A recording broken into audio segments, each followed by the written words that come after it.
de auditor financiero. Entonces vamos a empezar. Básicamente los conocimientos que debe tener el licenciado en contaduría en su carácter de auditor son muy simples, ¿no? Sí, es conocimientos en auditoría, auditoría general, contabilidad general, planeación, administración, relaciones humanas, sistemas y procedimientos, fiscal y finanzas. Y todos los que ustedes le quieran agregar, costos, ¿qué otro se les ocurre?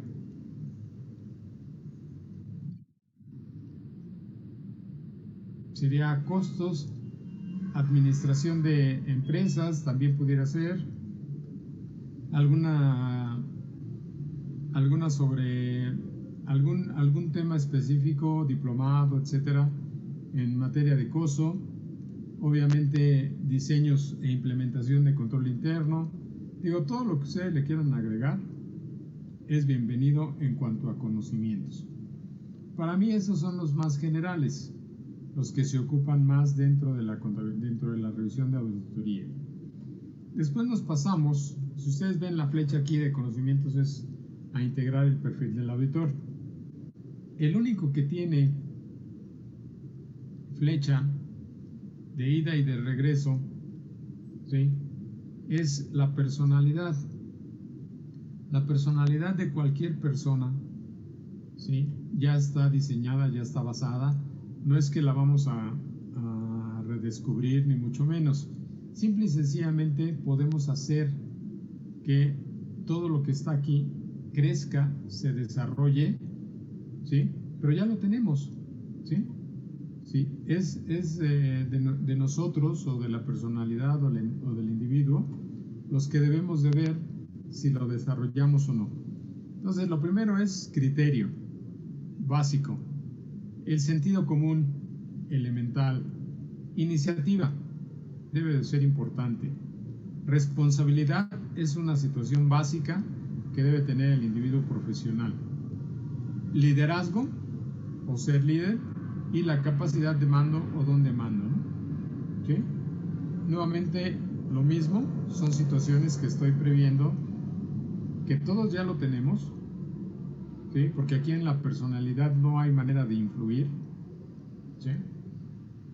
Entonces todas las personas, todos los individuos, todos nosotros, lo único que tenemos que hacer es ir desarrollando estas actividades, estas actitudes, ¿sí? Forman parte ya de nuestra personalidad y lo único que es la situación de desarrollo, fomentarlas, hacer que se desarrollen, hacer que crezcan. Después nos vamos al siguiente punto, que es la normatividad profesional y la conducta ética. Si ustedes ven, esta nada más es para integrar el perfil del auditor. ¿Qué es la normatividad profesional? La normatividad profesional, ya lo habíamos comentado aquí. Bueno, no es cierto, no lo habíamos comentado y eso es importante. Ustedes díganme cuál es la normatividad que le aplica al contador público.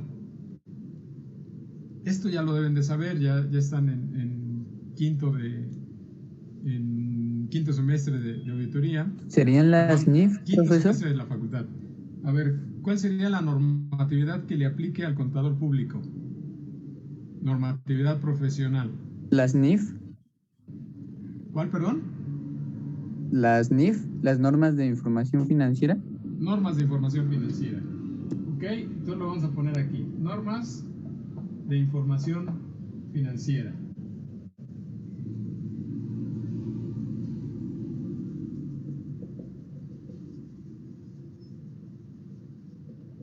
Ahí está. ¿Qué otra? Las NIAs. NIAS. ¿Qué son las NIAS? Normas de información de auditoría y no me acuerdo qué más. No. Ahí como que ya le está fallando. Son las NIA, ¿no, profesor? Las normas internacionales de auditoría. Normas internacionales de auditoría, correcto.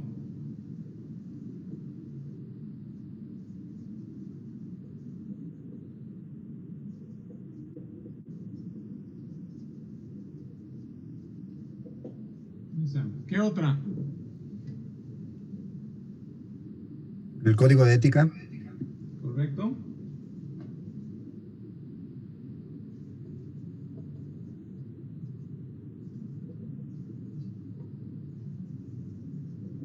Código de ética profesional. ¿Y cuál sería la última? ¿Podría ser las NIF? Las NIF ya están aquí. Normas de información financiera. Las normas internacionales de información financiera, ¿no? Eso le aplicaría en el caso de que tenga una empresa que aplica que tiene como base o representación en el extranjero. Entonces aquí tienen una empresa, pero toda la información se va a enviar a algún país en el extranjero y entonces tendríamos que aplicar las normas de información financiera internacionales. Pero vamos a pensar que estamos únicamente en México, en las normas de información financiera aplicables en México. ¿Sí? Ok. ¿Qué otra? La Constitución política. La Constitución política de los Estados Unidos mexicanos le aplica a cualquier individuo que haya nacido en México o que esté legalmente en territorio nacional. No al contador público, a cualquier ciudadano, independientemente de su nacionalidad o de su profesión. ¿Cuál sería la otra? Podrían ser, específicamente de licenciado en contaduría. podrían ser, profe, las normas internacionales de contabilidad. Perdón, señor, ¿podría hablar un poco más fuerte? Podrían ser las normas internacionales de contabilidad. Al último se le pierde un poco la voz. Mejor se lo escribo. Sí.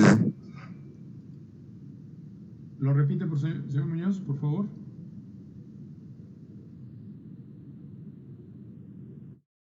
Eso lo puse en el chat, profe. Ya no lo pusieron en el chat. Vamos a ver al chat qué nos dicen en el chat.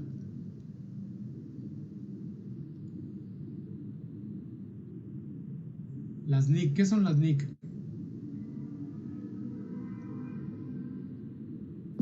Las normas internacionales de contabilidad. Normas internacionales de contabilidad. Tengo yo entendido que no existen. Por eso serían las normas de información financiera internacionales. ¿No? ¿Qué otra? No, ¿cuál es la otra? Recuerden que estamos en México. ¿Y cuál le aplicaría en México? El código fiscal, profesor. ¿Perdón? Código fiscal. Las leyes fiscales les aplican a los individuos que realizan las actividades que trata cada una de las leyes que le pudieran aplicar. Y no nada más es al contador público, sino a cualquiera que realice esas actividades. Entonces, esa nos aplica como valor profesional porque tenemos que regular nuestra actividad ante el SAT, ¿no? Ante Dios primero, ¿no? Entonces, lo primero que tenemos que hacer es registrarnos y todo ese trámite. Ya una vez que nos registramos, pagamos nuestros impuestos o declaramos, pero eso lo hace cualquier persona que realice una actividad específica dentro de las leyes fiscales. No, aquí sería exclusivo para el licenciado en contaduría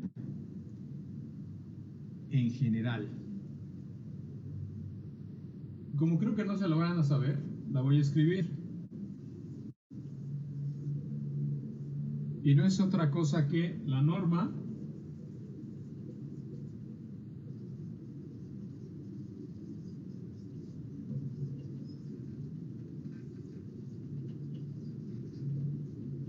es la norma de desarrollo profesional continuo. Norma de desarrollo profesional continuo o NDPC. Es NDPC.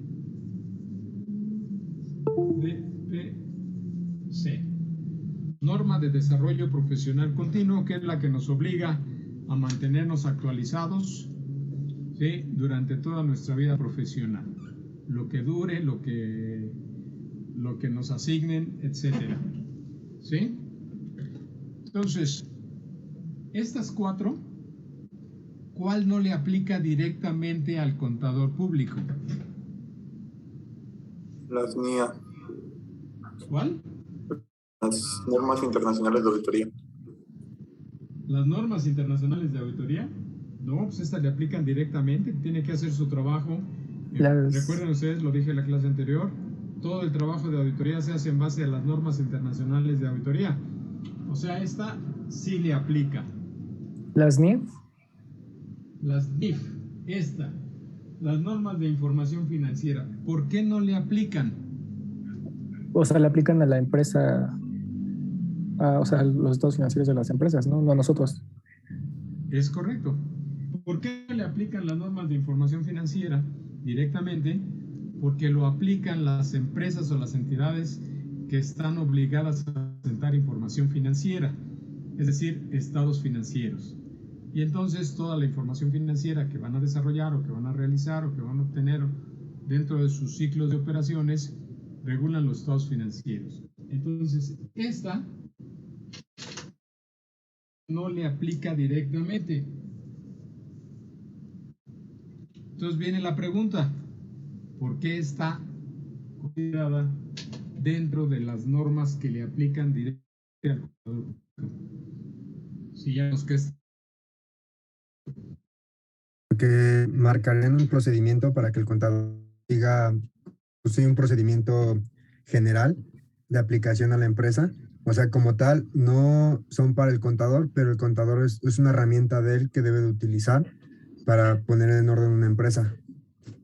No, básicamente estas, así como los deben aplicar las empresas o las entidades directamente.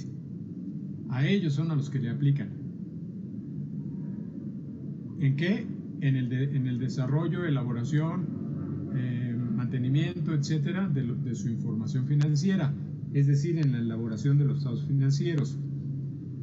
¿Pero por qué? Dice aquí, y dice la reglamentación o la normatividad, que estas 4 le aplican directamente al contador público. Ya vimos que esta no. ¿Pero por qué? ¿Por qué dice la norma sí le aplica?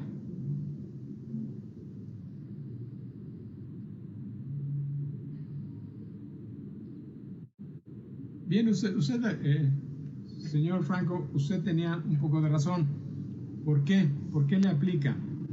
Porque recuerden ustedes que vamos a revisar información financiera.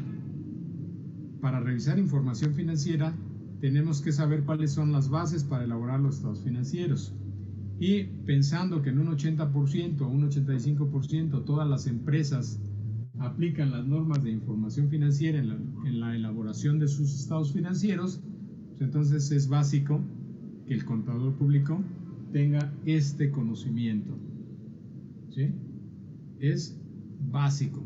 Como se los había comentado anteriormente, en la clase anterior, es básico y elemental que sepamos contabilidad general. ¿Sí? Entonces, por eso nos aplica. ¿Por qué nos aplica la norma de desarrollo profesional continuo? Pues porque estamos obligados, una vez que obtenemos el título de licenciado en contaduría, estamos obligados, independientemente del colegio profesional al que pertenezcamos, estamos obligados a cumplir con el desarrollo profesional, la continuidad de nuestros estudios, la capacitación, etc. ¿Sí? Esto lo tenemos que hacer cada año. Y el Código de Ética Profesional, pues está bastante claro, porque ahí vienen las reglas específicas, ¿sí? La conducta ética que debe de tener el contador público dentro de su actuación profesional. Entonces, este también le aplica de manera directa, ¿sí? Pues ya tienen ustedes conocimiento de cuál es la normatividad profesional y cuál es la conducta ética. ¿Quién me dice qué es la conducta ética? Obviamente viene dentro del Código de Ética, pero así, ¿qué entendemos por conducta ética? ¿Qué debemos entender? ¿Qué entienden ustedes?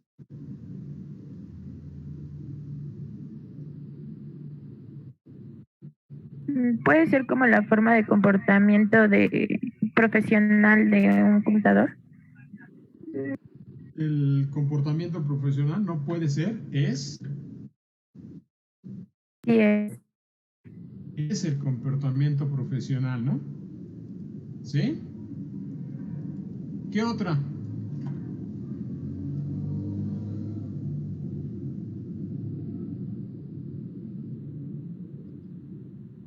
¿Qué otra es esa situación de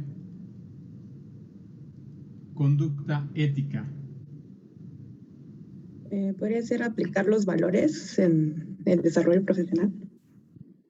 ¿Cuáles valores? ¿Cuáles Como, valores de desarrollo profesional? bueno, podrían ser como honestidad y así. ¿Cómo qué, perdón? Bueno, como los principales valores como honestidad y todo eso. Los principales valores puede ser, es válido. Sin embargo, hay una cosa importante. La conducta ética no nomás es la honestidad, sino todo lo que forma parte del individuo, ¿no? Obviamente, está la responsabilidad, está el ser profesional, está el de saber hacer o comprometerse con las entidades, etc. Vamos a pensar que la conducta ética, ¿sí? Para que no haya ningún tipo de problemas, vamos a ver, ahí está. Es muy simple. ¿Cuál es la conducta ética? Para mí la conducta ética es identificar lo correcto o lo incorrecto. No nos vamos a poner en identificar lo bueno o lo malo, no. Es identificar lo correcto de lo incorrecto, ¿sí? Y mantenernos en esa circunstancia. La decisión que tomemos, bueno, eso ya es otra cosa, ¿sí? La decisión que se tome ya tiene otra repercusión o puede tener otra repercusión, ¿sí? Aquí lo importante es que cuando menos tengamos los elementos para identificar qué es correcto, ¿sí? Y qué no es correcto, ¿sí? Entonces, creo que este es el perfil del auditor. ¿Y a qué nos llevan estos tres puntos? Personalidad, conocimientos y normatividad profesional y conducta ética. A la innovación y trascendencia que debe tener el auditor. Debe tener imaginación, creatividad, profesionalismo, actualización profesional, cumplimiento de la norma, dedicación y escepticismo profesional. Y viene la pregunta aquí, ¿qué es el escepticismo profesional? ¿Quién de ustedes me puede decir? ¿Sería cuestionar todo? Sería cuestionar todo. Básicamente, no. Es parecido, pero no en cuestionamiento.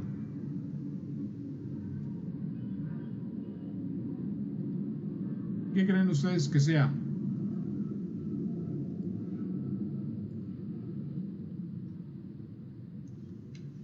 ¿Dudar de la veracidad de algunos documentos? Sí, correcto. Dudar de la veracidad de algunos documentos. ¿Cuál sería la otra? Pero no de todos. De algunos documentos. ¿Sí? No vamos a pensar de que toda la información que nos proporcionen es falsa. No. Algunos es correcto y vamos a pensar en materia general. El escepticismo es que la empresa tiene toda la información general, tiene toda su documentación.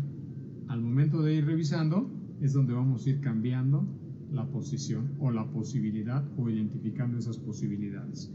Ese es un buen ejemplo. ¿Qué otra? Básicamente, si lo quieren anotar, por favor, lo pueden anotar aquí agregarle una hoja o abajo. ¿Qué es el escepticismo profesional? Una actitud que incluye una mente inquisitiva.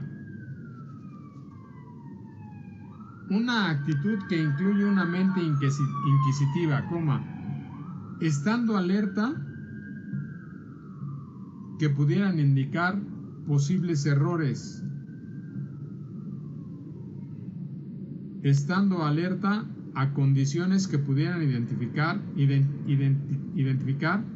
posibles errores debido a fraude o error, y una evaluación crítica de la evidencia.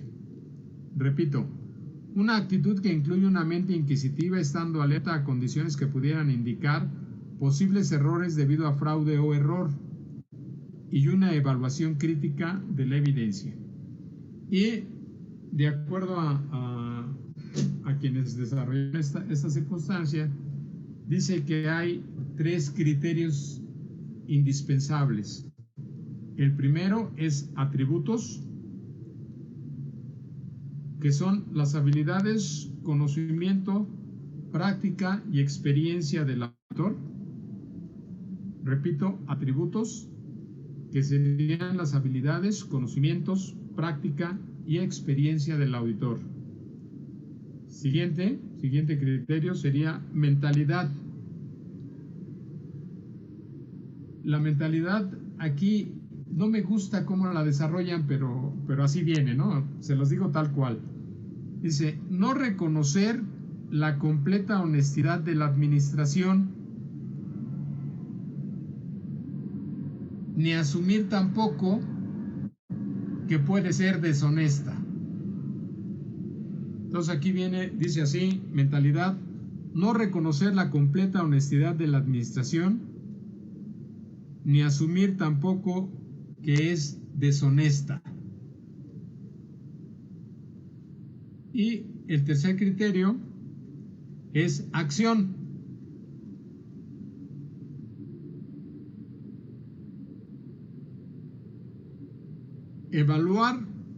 Evaluación de riesgos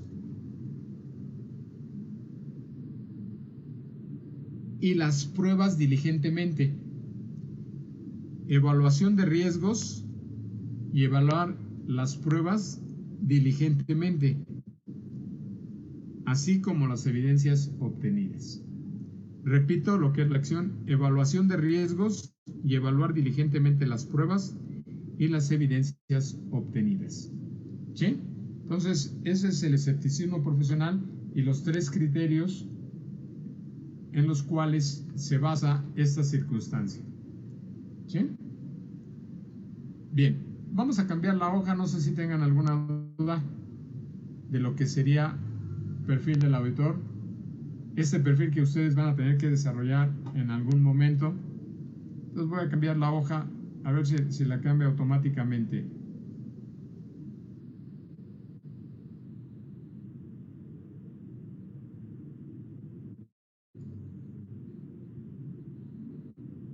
¿Sí cambió la hoja? No, profe, se ve la anterior. ¿Sigue la anterior? No, profe. Sí, sigue la anterior. Ok, entonces déjenme checar. Perfil. Evidencia.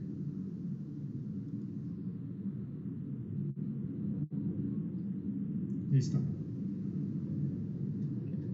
¿Ya cambió? Ya, profe. Perfecto. Sí, ya cambió. Bien.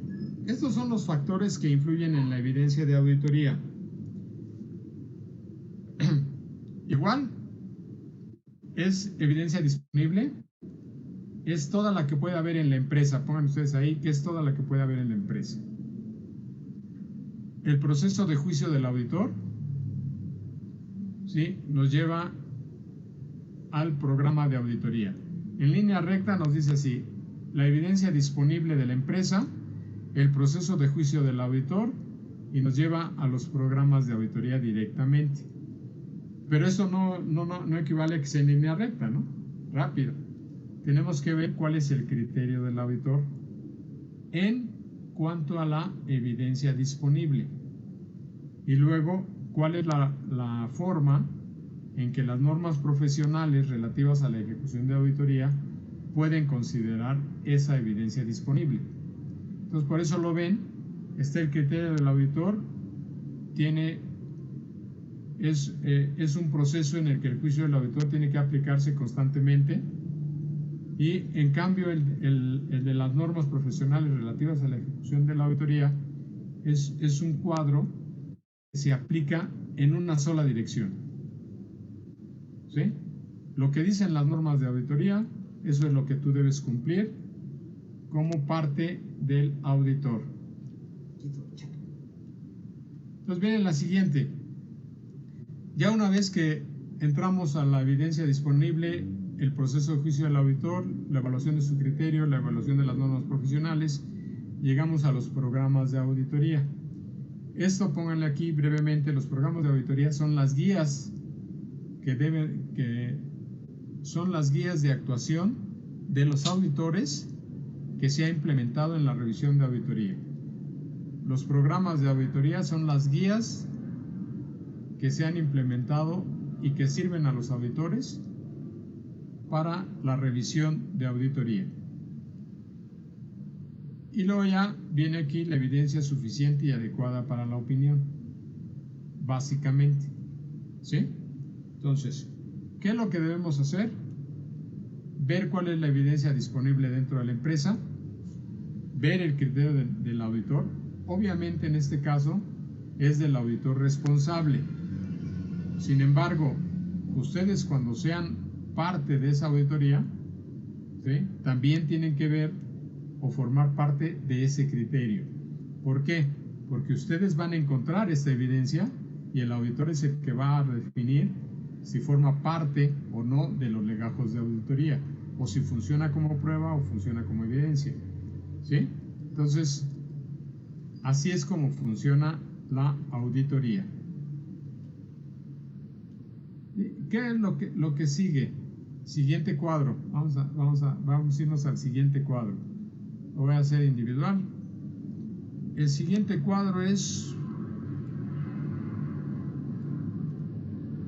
metodología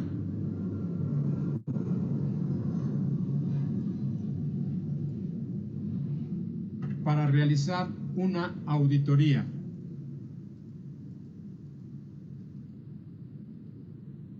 ¿Sí?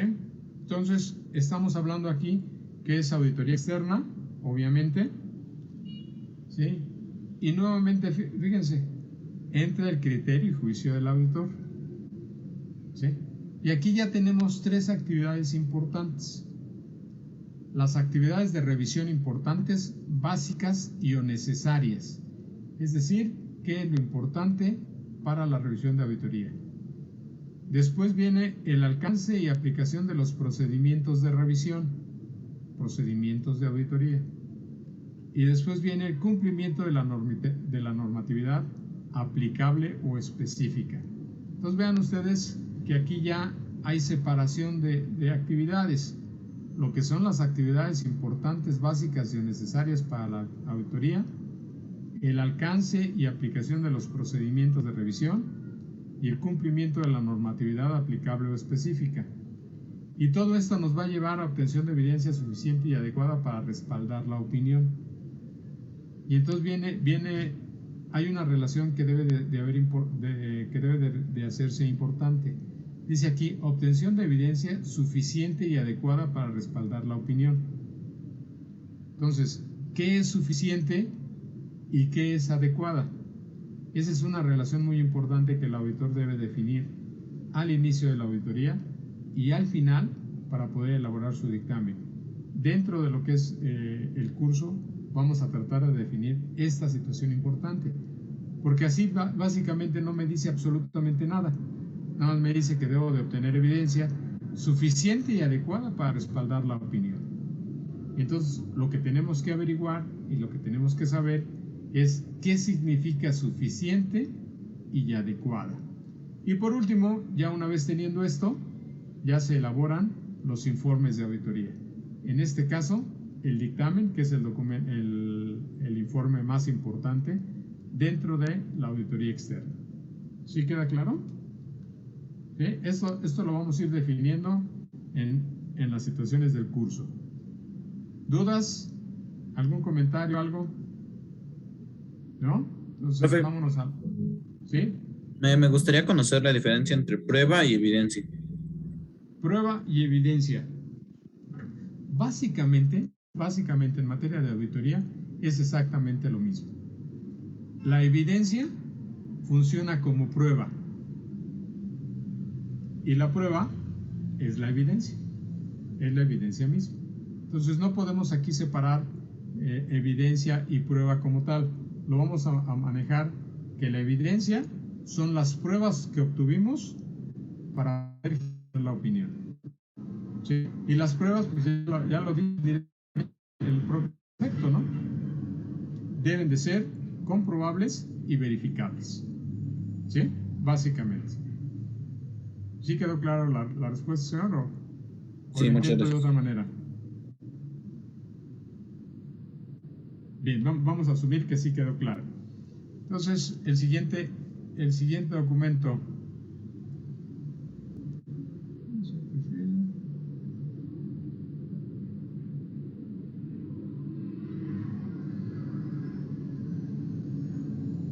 Sales. Esta gráfica, propiamente, ¿sí? Es todo lo que debe de hacer el auditor dentro de una auditoría de estados financieros. Se le llama planeación y está dividida en diferentes actividades o funciones. A nivel del reloj a las 12 está lo más importante. ¿Cuáles son los informes que nos requieren o que nosotros nos hemos comprometido a entregar? Entre ellos el dictamen, la carta de sugerencias, de desviaciones o de implementaciones del control interno, cualquier trabajo adicional, informe de especialistas que hayan participado dentro de nuestra revisión y obviamente el cumplimiento del plazo para entregar estos informes y el dictamen. Ahora aquí quiero que ustedes escriban esta parte porque es extremadamente importante hacer la diferencia.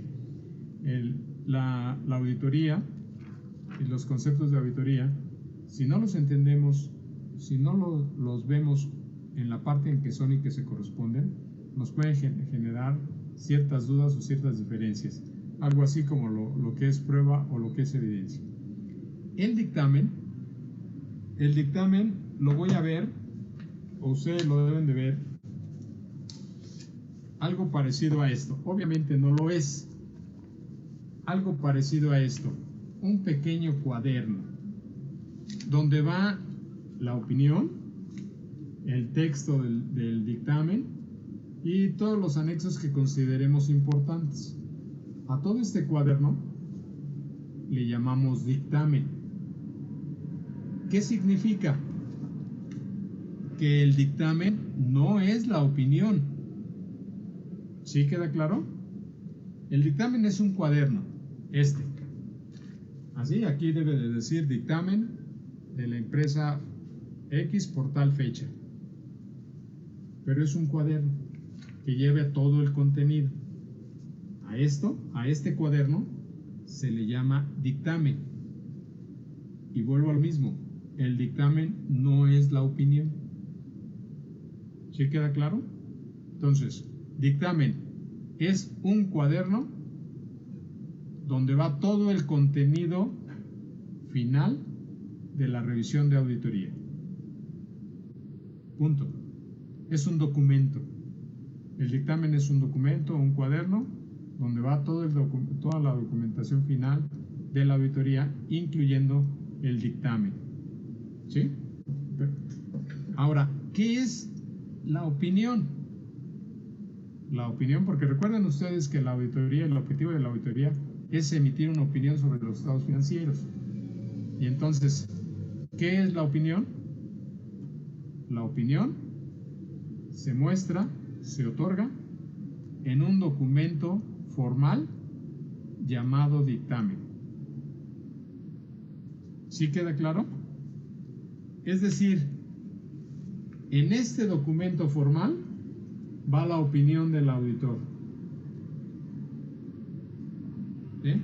Pero el dictamen, así como tal, el dictamen no es la opinión. El dictamen es todo el contenido, toda la información donde va y se entrega el dictamen. Entonces, ¿qué es el dictamen? Es un documento formal donde va la opinión del auditor. ¿Cuál es el objetivo de la auditoría? Emitir una opinión. ¿Sí queda claro? ¿Sí se entiende? O ya completamente la regué y los hice totalmente bolas. Esto lo vemos si quieren después. Ahorita nada más es para irnos adentrando en todo lo que vamos a ver en materia de auditoría. Después viene el siguiente cuadro, sería la carta propuesta y honorarios. Este es el objetivo y actividades que vamos a realizar como auditores. Entonces, lo primero que nos dicen es los informes de auditoría, los honorarios y la forma en que queremos que se nos pague, las fechas de trabajo y entrega de dictamen e informes. Este es el contenido básico de la carta propuesta o la carta de servicios profesionales. De aquí, todo lo demás que le quieran agregar o que le quieran quitar es válido. Vamos a analizar un contenido de la carta propuesta y sus honorarios y vamos a hacer los comentarios necesarios para que ustedes lo conozcan. Y recuerdan que vimos los programas de auditoría. En la revisión lineal nos dice que el auditor, el juicio del auditor, ni nos lleva a los programas de auditoría. ¿Cuáles son los programas de auditoría? Son los análisis financieros, los análisis administrativos, los análisis de operación que va a realizar el personal de auditoría. En estos tres se van a seleccionar áreas específicas, fechas de revisión, procedimientos de revisión, obviamente de auditoría.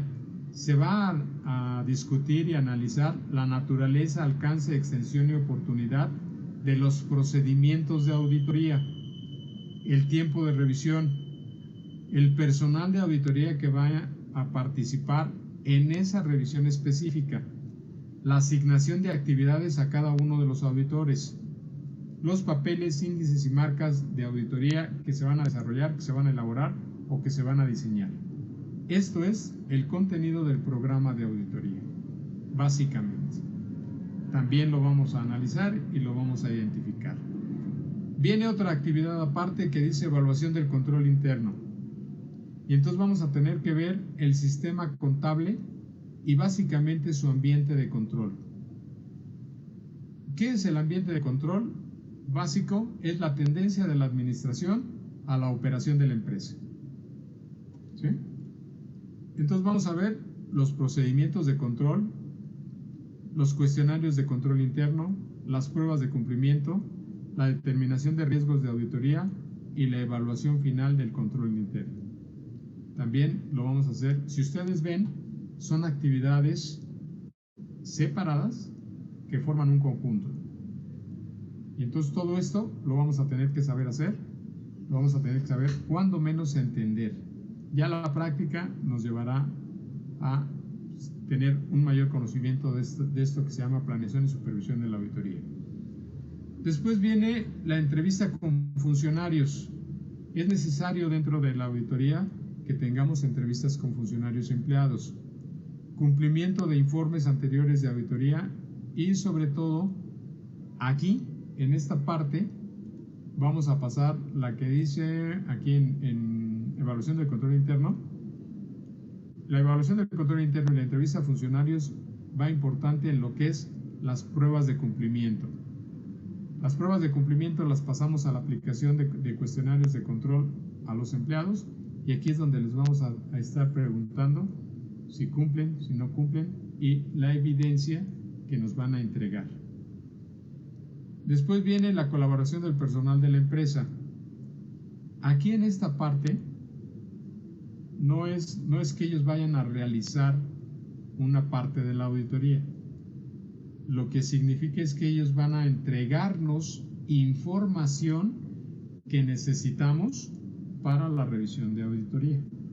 Y entonces nos van a indicar cuáles son los funcionarios que van a participar, que nos van a ayudar, la información que nos van a entregar y además nos deben de permitir la documentación y acceso a la información financiera sin ningún tipo de restricciones y sin ningún tipo de límites. Eso también es indispensable y por favor agréguenlo aquí. Documentación y acceso a la información financiera sin ningún tipo de limitación o restricción. ¿Sí? Y luego, pues ya viene lo que es importante y que lo dejé al último para dedicarle un poquito más de tiempo, en lo que debemos conocer como auditores, que se le llama conocimiento general del negocio y que debemos aprender nosotros. ¿Cómo lo vamos a aprender? No hay otra más que observación física.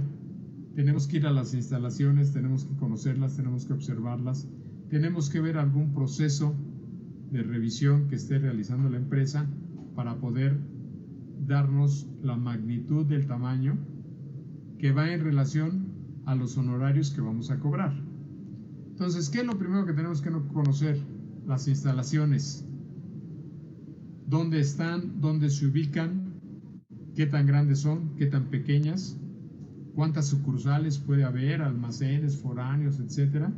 El tamaño, ¿sí?, de lo que significa la empresa, porque no es lo mismo la pastelería que La Esperanza que Organización Bimbo. ¿Sí queda claro? Son muy similares, son panaderías, se dedican a la compra y venta de pan, elaboración, compra y venta de pan, pero son distintas. No podemos comparar la panadería La Esperanza con la Organización Bimbo, ¿no?, que además es a nivel internacional.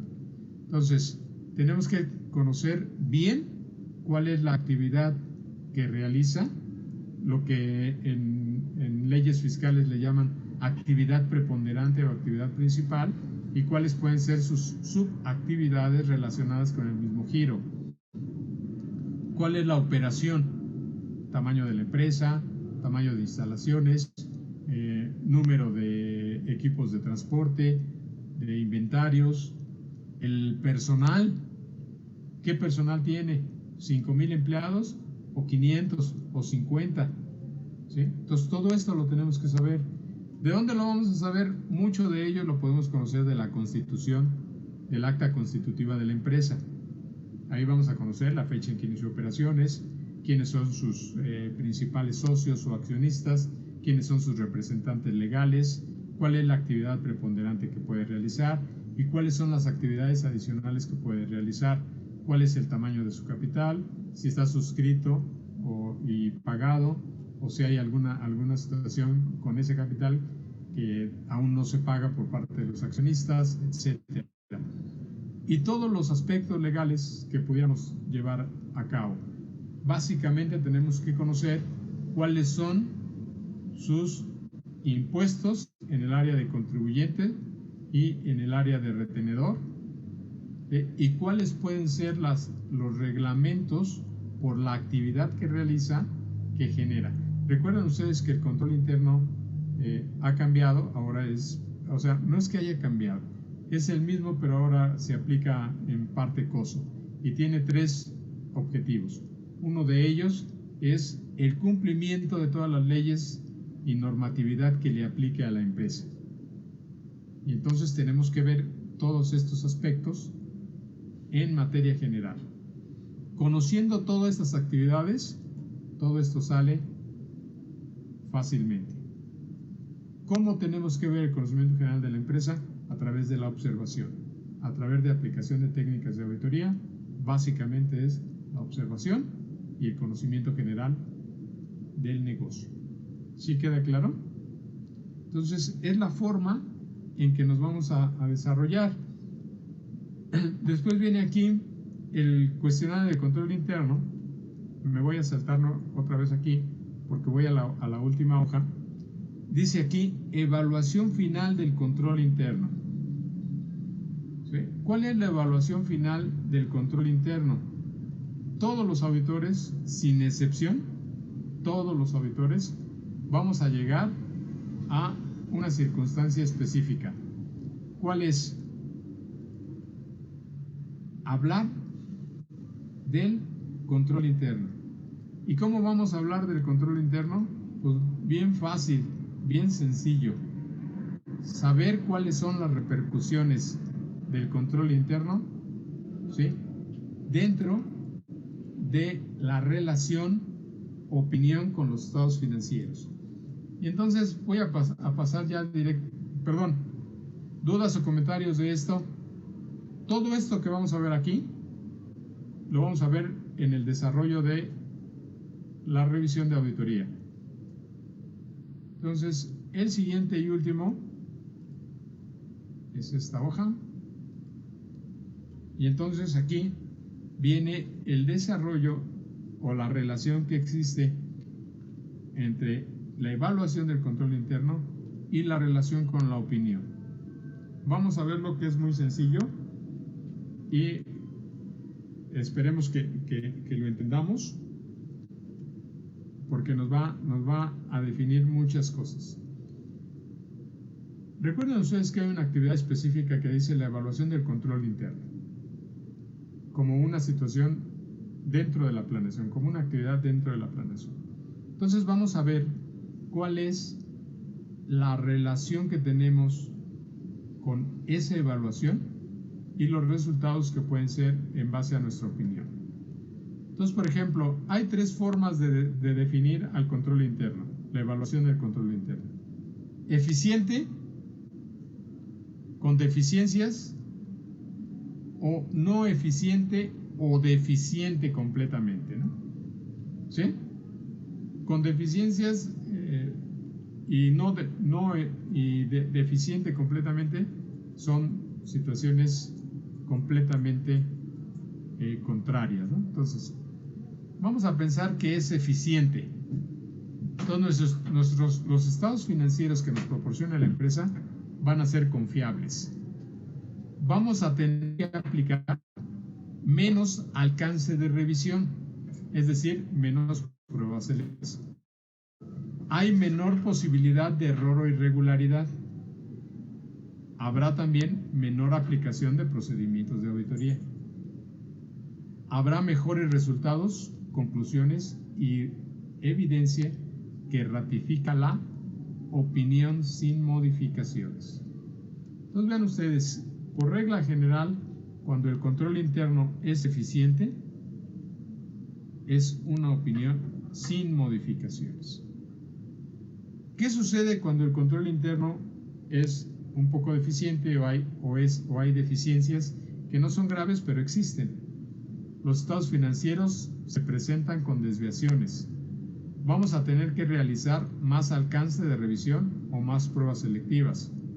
Va a haber mayor posibilidad de ocurrencia de errores importantes. Va a haber mayor aplicación de procedimientos de auditoría y otros procedimientos. Obviamente va a haber mayor posibilidad de que los resultados y conclusiones de la evidencia ratifiquen las desviaciones importantes. Si se ratifican las desviaciones importantes o que han ocurrido, nuestra opinión será con modificaciones. Es decir, tendremos que emitir una opinión con salvedades o una opinión adversa o negativa. Si el control interno no es eficiente, entonces estamos hablando que los estados financieros no son confiables, que vamos a tener que llevar un mayor alcance de revisiones o pruebas selectivas. Va a haber una posibilidad mucho mayor de fraude o irregularidades importantes. Fíjense, aquí ya no habla de errores importantes, aquí ya habla de fraude o irregularidades importantes. Va a haber mayor aplicación de procedimientos de auditoría y otros procedimientos necesarios en las circunstancias. Los resultados y conclusiones con evidencia llevarán un alto índice de fraude o irregularidades, lo que implicaría la opinión con modificaciones básicamente de negación de opinión. Esta es la relación muy simple, muy sencilla, que existe en la evaluación del control interno eficiente, opinión sin modificaciones. Con deficiencias, opinión con modificaciones, salvedades o adversa. Y control interno no eficiente es denegación de opinión en la mayoría de los casos. ¿Sí queda claro? Entonces vean ustedes aquí que esta es muy importante saber evaluar el control interno, porque del control interno vamos a elaborar los programas de auditoría, que es todo el contenido de la revisión, y es importante porque si nosotros decimos que es eficiente acá y encontramos que vamos a emitir una opinión de denegación de opinión, pues quiere decir que no hicimos nuestro trabajo correctamente. ¿Sí? La relación es simple. Repito, control interno eficiente, opinión sin modificaciones. Control interno con deficiencias, opinión con modificaciones, salvedades opinión con modificaciones, ya sea con salvedades u opinión adversa. Control interno no eficiente, forzosamente denegación de opinión. Esa es la relación que existe. ¿Sí? Entonces, no sé si tengan ustedes alguna duda ahorita, algún comentario de lo que hemos visto. Es importante, y lo recalco, que por favor todo el material que yo les envié léanlo. No es un material muy... Bueno, hay algunos archivos que sí son agobiantes, hay algunos otros archivos como estos que son muy fáciles, rápidamente los podemos identificar y los podemos ver. Sin embargo, sí es importante que tengamos la misma frecuencia. Ya vimos, básicamente, lo que es evidencia de auditoría a nivel de gráfica. Después vamos a pasar ya a nivel de explicación. Ya vimos la metodología para realizar una auditoría. Ya conocen ustedes el perfil del auditor. Ya conocen las actividades, que son las actividades principales que entran en la planeación y la supervisión de la auditoría. Ya tienen aquí la repercusión del control interno y su revisión en la auditoría. ¿Sí? Entonces creo que de alguna manera vamos bien ahorita. En el transcurso del día de mañana, les voy a enviar otros archivos para que ustedes los puedan leer, y esos archivos los vamos a explicar o los vamos a llevar al próximo miércoles. Es importante y quiero reiterarles que si ustedes participan, hacemos un poquito más dinámica la clase y no nada más de estarme escuchando a mí, ¿no? ¿Sí? Porque a veces ahorita mi tono de voz, por las circunstancias que conocen, pues se ha cambiado y no sé, a lo mejor se aburren un poquito más de lo necesario. Sin embargo, bueno, es los comentarios. No hay ninguna duda, voy a dejar de compartir. Ahí está. No tenemos ninguna duda, ninguna aclaración. Bien, hoy es viernes, es el primer viernes que nos vemos. No siempre va a ser así, pero hoy ya damos por concluida la clase. Nada más, antes de que se vayan, no se retiren, déjenme tomar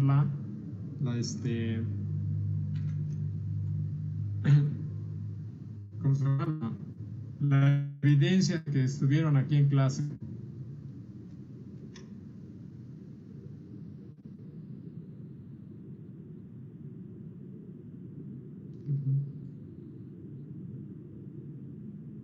Okay.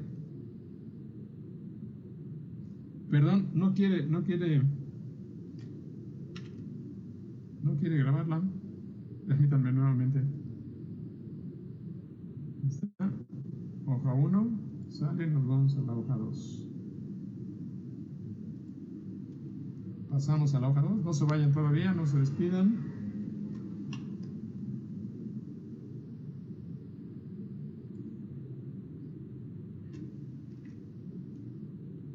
Hoja 1, hoja 2. Listo. Bien, dudas, comentarios, aclaraciones. Profesor, yo tengo una duda. Dígame, señor. Bueno, más bien una aclaración.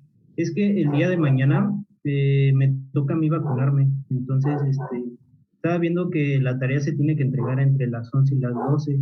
Pero aquí la circunstancia es que, bueno, ahorita se está haciendo un caos con lo de la vacuna. Y algunos hasta se tardan 4 horas, 5 horas. ¿A qué hora tiene su cita? Pues está entre no me acuerdo si es a las 10 o las 11. Ok, le sugiero que se presente a las 8 de la mañana. Lo van a recibir. Se va a tardar media hora y le va a dar el tiempo necesario para que usted llegue a su domicilio y envíe el archivo. Bueno, en caso de que me llegara a tardar más tiempo, porque, bueno, es que ahorita está la circunstancia fea aquí en Xochimilco, que sí están viniendo de varias partes, incluso a las 6 de la mañana ya hay gente formada. No sé si podría enviárselo. Hagamos una cosa, usted trate de llegar lo más temprano posible. En el supuesto de que no llegue, entonces me manda su tarea y me explica que usted fue la persona que fue a vacunarse y que llegó temprano, pero lo atendieron tarde. Ok. ¿Sí? Y lo tratamos como excepción. Muchas gracias. ¿Alguien más? Yo igual estoy en el mismo caso que él. Igual yo soy de Xochimilco, igual me voy a vacunar. Igual soy de la letra M.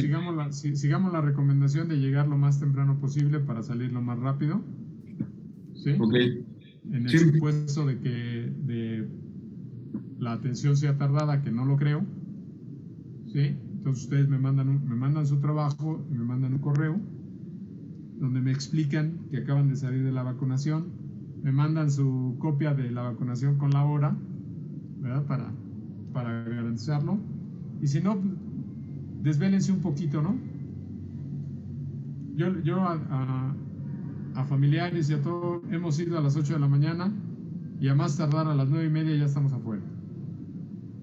O sea, no sé, obviamente han sido distintas delegaciones, pero creo que el procedimiento ya es muy fácil, es más simplificado, ¿ya?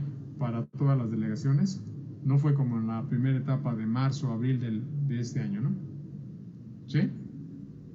¿Alguien más? ¿Alguna duda, comentario? ¿No? Bien, sí, entonces podemos ir en paz, la clase ha terminado. Nos vemos el próximo miércoles. Que tengan bonito fin de semana. Profe. Hasta luego.